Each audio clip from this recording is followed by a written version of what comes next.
మహబూబాబాద్ జిల్లా కేంద్రంలోని ఎంపీ మాలోత్ కవిత క్యాంపు కార్యాలయంలో 59 మంది లబ్ధిదారులకు సీఎం సహాయ నిధి చెక్కులు పంపిణీ చేశారు మాలోత్ కవిత.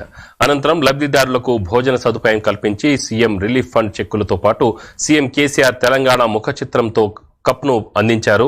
ప్రతి పేదవాడికి సేవ చేస్తూ సీఎం కేసీఆర్ బంగారు తెలంగాణకు బాటలు వేస్తున్నారని మాలోత్ కవిత అన్నారు. పేదల వైద్యానికి సీఎం సహాయ నిధితో ఎంతో ఊరట లభిస్తుందని చెప్పారు.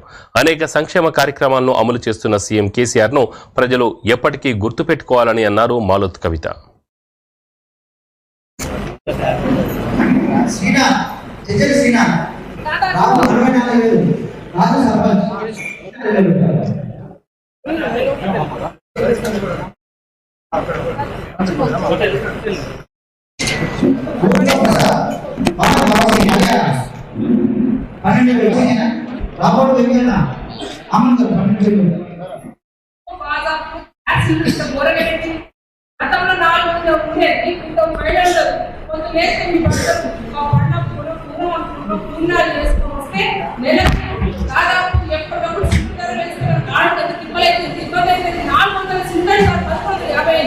ఎంత దారుణంగా ఉందంటే పైగా బీజేపీ ప్రభుత్వం ఏమంటారంటే మేము పేదల పక్షాలు ఉన్నాం, మేము ఇది చేస్తాం అది చేస్తాం. మనం కేసీఆర్ గారిని ఏదన్నా ప్రజల పక్షాలు చేసి ప్రత్యేకంగా కూడా ఎంత ఇబ్బంది కాకుండా, కానీ బీజేపీ ప్రభుత్వం మాత్రం మహిళలను వ్యతిరేక